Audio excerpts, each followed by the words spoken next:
उसी समय हेरोदेस ने, जो देश के 1/4 भाग का राजा था, यीशु के विषय में सुना। उसने अपने सेवकों से कहा, ये बपतिस्मा देने वाला योहन है, मरे हुओं में से जी उठा। यही कारण है कि आश्चर्य काम करने का सामर्थ्य इसमें मौजूद है। उनकी हत्या का कारण थी हेरोदेस के भाई फिलिपोस की पत्नी हेरोदियस। हेरोदेस ने बपतिस्मा देने वाले योहन को बंदी बनाकर कारागार में डाल दिया था, क्योंकि बपतिस्मा देने वाले योहन बार बार उसे ये चेतावनी देते रहते थे, तुम्हारा हेरोदियस को अपने पास रखना उचित न्याय नहीं है। हेरोदेस योहन को समाप्त ही कर देना चाहता था, किंतु उसे लोगों का भय था, क्योंकि लोग उन्हें भविष्यद्वक्ता मानते थे।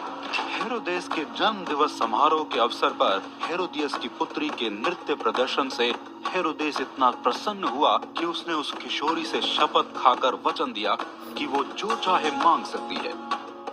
अपनी माता के संकेत पर उसने कहा, मुझे एक थाल में यही बपतिस्मा देने वाले योहन का सिर चाहिए।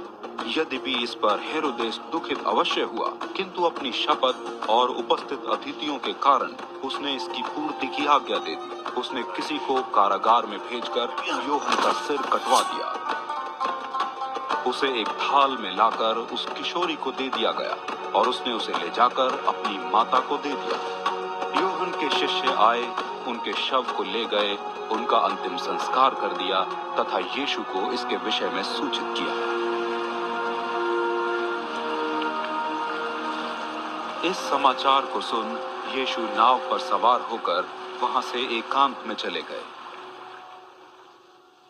जब लोगों को ये मालूम हुआ, वे नगरों से निकलकर पैदल ही उनके पीछे चल दिए। तट पर पहुंचने पर यीशु ने इस बड़ी भीड़ को देखा और उनका हृदय करुणा से भर गया। उन्होंने उनमें जो रोगी थे उनको स्वस्थ किया। संध्या काल उनके शिष्य उनके पास आकर कहने लगे, ये निर्जन स्थान है और दिन ढल रहा है, इसलिए भीड़ को विदा कर दीजिए कि गांवों में जाकर लोग अपने लिए भोजन व्यवस्था कर सके।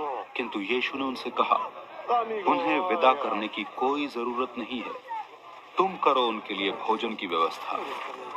उन्होंने यीशु को बताया कि यहाँ उनके पास सिर्फ 5 रोटियां और 2 मछलियां हैं। यीशु ने उन्हें आज्ञा दी, उन्हें यहाँ मेरे पास ले आओ। लोगों को घास पर बैठने की आज्ञा देते हुए यीशु ने 5 रोटियां और 2 मछलियां अपने हाथों में लेकर स्वर्ग की ओर आंखें उठाकर भोजन के लिए धन्यवाद देने के बाद रोटियां तोड़ तोड़ कर शिष्यों को देना प्रारंभ किया और शिष्यों ने भीड़ को, सभी ने भर पेट खाया। शेष रह गए टुकड़े इकट्ठा करने पर 12 टोकरे भर गए। वहां जितनों ने भोजन किया था उनमें स्त्रियों और बालकों को छोड़कर पुरुषों की संख्या ही कोई 5000 थी। इसके बाद यीशु ने शिष्यों को तुरंत ही नाव में सवार होने के लिए इस उद्देश्य से विवश किया कि शिष्य उनके पूर्व ही दूसरी ओर पहुंच जाएं, जबकि वो स्वयं भीड़ को विदा करने लगे। भीड़ को विदा करने के बाद वो अकेले पर्वत पर चले गए कि वहां जाकर वो एकांत में प्रार्थना करें। ये रात का समय था और वो वहां अकेले थे। विपरीत दिशा में हवा तथा लहरों के थपेड़े खाकर नाव तट से बहुत दूर निकल चुकी थी। रात के अंतिम प्रहर में यीशु जल सतह पर चलते हुए उनकी ओर आए। उन्हें जल सतह पर चलते देख शिष्य घबरा कर कहने लगे, प्रेत है ये, और वे भयभीत हो चिल्लाने लगे। इस पर यीशु ने उनसे कहा, डरो मत, साहस रखो, मैं हूं। पतरस ने उनसे कहा, प्रभु यदि आप ही हैं तो मुझे आज्ञा दीजिए कि मैं जल पर चलते हुए आपके पास आ जाऊं। आओ, यीशु ने आज्ञा दी।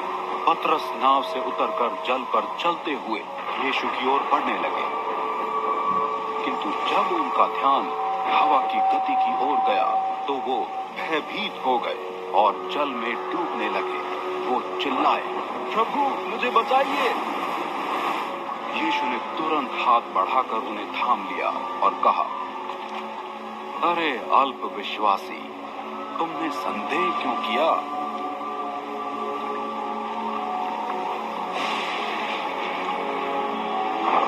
तब वे दोनों नाव में चढ़ गए और वायु थम गई। नाव में सवार शिष्यों ने ये कहते हुए यीशु की वंदना की, सचमुच आप ही परमेश्वर पुत्र हैं।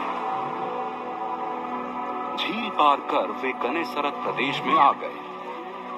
वहां के निवासियों ने उन्हें पहचान लिया और आसपास के स्थानों में संदेश भेज दिया। लोग बीमार व्यक्तियों को उनके पास लाने लगे। वे यीशु से विनती करने लगे कि वो उन्हें मात्र अपने वस्त्र का छोर ही छू लेने दे। अनेकों ने उनका वस्त्र छुआ और स्वस्थ हो गए।